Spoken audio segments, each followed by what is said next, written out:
মাজুলীৰ ভূমি এতিয়াৰ পৰা কোনো লোকে আসলে নিজ ইচ্ছামতে ক্ৰয় বিক্ৰয় কৰিব নোৱাৰিব। ইয়াৰে তেওঁ এব অৰিজিনেল হ'ব লাগিব। 3 পুৰুষ পৰ্যন্ত মাজুলীৰ আসলে বাসিন্দা তেওঁ হ'ব লাগিব।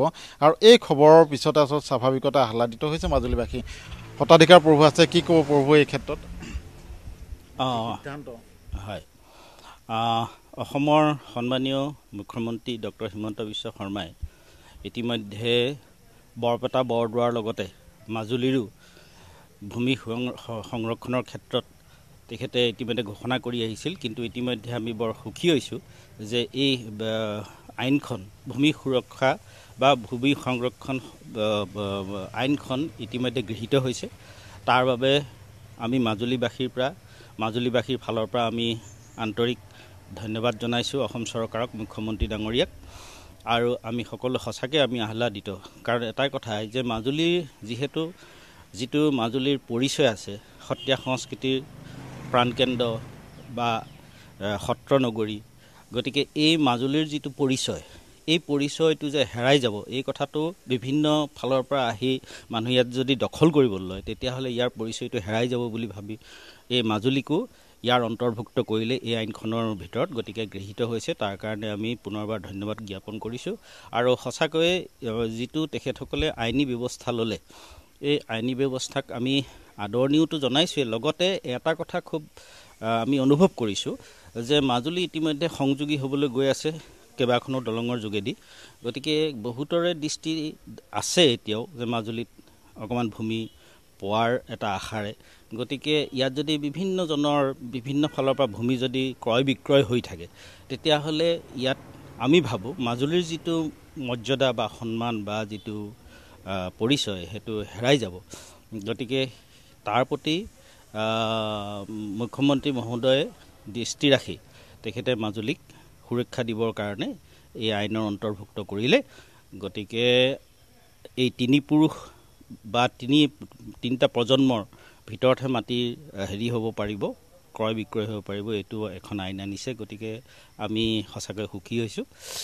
আৰু এইটো এটা সুদূৰ প্ৰসাৰী যি ব্যৱস্থা, এই ব্যৱস্থাৰ কাৰণে আমি পুনৰবাৰ তেখেতলৈ আন্তৰিক ধন্যবাদ আৰু আদৰণি জনাইছোঁ।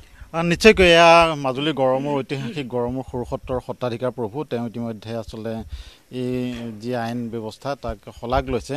আৰু মাজুলীৰ যি ভূখণ্ড আচলতে পূৰ্বৰ সময়ছোৱাত 1256 বৰ্গ কিলোমিটাৰ আছিল।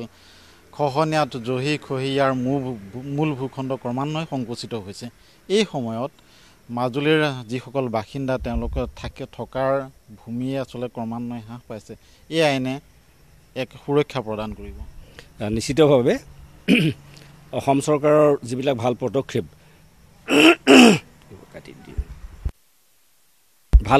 এই পদক্ষেপবিলাকৰ অন্যতম হ'ল এই ভূমি সংৰক্ষণ আইন।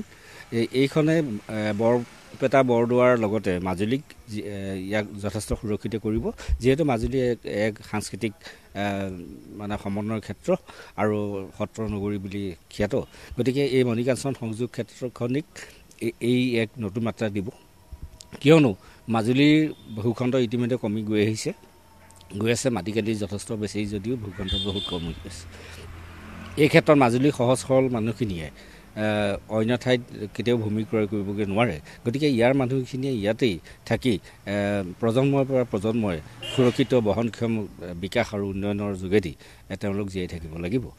এই ক্ষেত্ৰত অসম চৰকাৰে ডক্টৰ মাননীয় মুখ্যমন্ত্ৰী হিমন্ত বিশ্ব শৰ্মাই যি পদক্ষেপ গ্ৰহণ কৰিছে, ই সুদূৰ প্ৰসাৰী পদক্ষেপ হৈছে।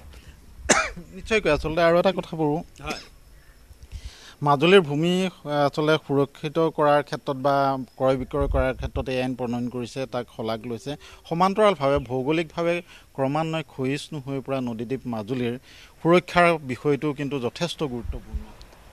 হয়, নিশ্চিতভাৱে, কাৰণ মাজুলীৰ যিটো যিমান বৰ্গ কিলোমিটাৰ আছিল, গতিকে গৈ গৈ তাৰ আধাও এতিয়াও আধা নাইকিয়া হৈছে বুলিয়েই ক'ব লাগিব, অলপ শতাংশহে আছে। গতিকে একেবাৰে সংকুচিত হৈ আহিছে মাজুলী। গতিকে মাজুলীৰ এই সুৰক্ষাটোৰ কাৰণেও ইতিমধ্যে আমি দেখিছিলোঁ, আগতো ব্ৰহ্মপুত্ৰ বৰ্ড আহিছিল, কিবা এনেকৈ ধৰণে সুৰক্ষিত কৰিবৰ কাৰণে চেষ্টা কৰিছিল। কিন্তু এতিয়াও দেখা যায় যে সম্পূৰ্ণভাৱে মাজুলী এতিয়াও খহনীয়াৰ পৰা বাচি থকা নাই বা খহনীয়া হৈ আছে বা সুৰক্ষিত কৰিব পৰা নাই। গতিকে এই ক্ষেত্ৰতো আমি বলিষ্ঠ পদক্ষেপ বা অতি সুদক্ষ আমাৰ মুখ্যমন্ত্ৰী মহোদয় যি আছে তেখেতে মাজুলীৰ সুৰক্ষাৰ কাৰণেও যাতে তেখেতে এটা উচিত ব্যৱস্থা লয় তাৰ কাৰণে মই তেখেতলৈ এই হেঁপাহতে মই তেখেতলৈ আহ্বান জনালোঁ।